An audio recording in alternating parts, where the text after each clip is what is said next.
Hi, driving is one of the things that I had in my bucket list for quite a long time.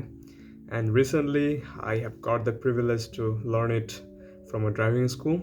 And in this video, I'll be covering how I learned it, where I learned it, and how much money and time it took me to learn it. And I hope you will like the video, and the video will be informative for you if you are interested to learn driving.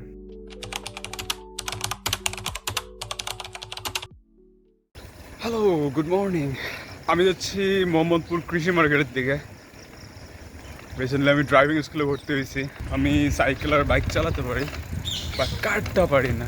Recently আমি driving লাইসেন্সের জন্য apply করছি, ওখানে bike plus কারের জন্য apply করছিলাম। তো কার চালানোটা এখন আমার জন্য জরুরি হয়ে পড়ছে। আর তাছাড়া ইটস লাইফ স্কিল।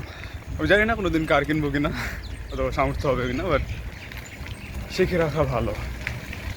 তো যাচ্ছি কৃষি মার্কেটের দিকে।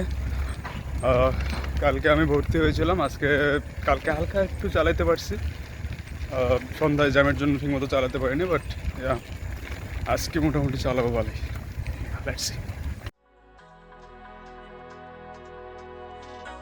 আজকের সেশনটা এতটুকুই ছিল।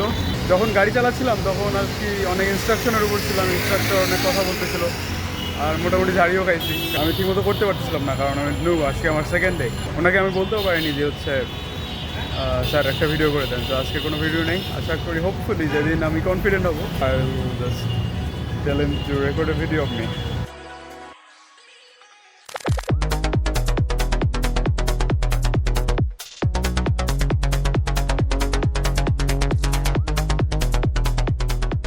ইটস ডে 6, অনেকটুকু শিখে ফেলছি। আই ফিল প্রিটি কনফিডেন্ট না।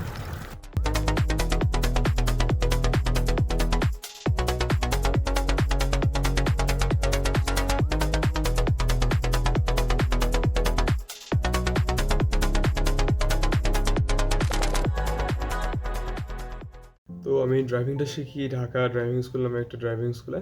ওখানে অনেকগুলো কোর্স ছিল, তো আমি 3,000 টাকার কোর্সটা কিনি। ওখানে 12টা ক্লাস তারা অফার করে। 12টা ক্লাসের মধ্যে 4টা হচ্ছে থিওরিটিক্যাল অ্যান্ড 8টা হচ্ছে প্র্যাকটিক্যাল। অ্যান্ড আমি থিওরিটিক্যাল ক্লাসগুলো করিনি, কারণ কার ড্রাইভিংয়ের থিওরি আমার জানার দরকার ছিল না আপাতত, বাট আপনারা চাইলে করতে পারেন। 8টা ক্লাসেই মোটামুটি আমি শিখে যাই, thanks God. And you can try two.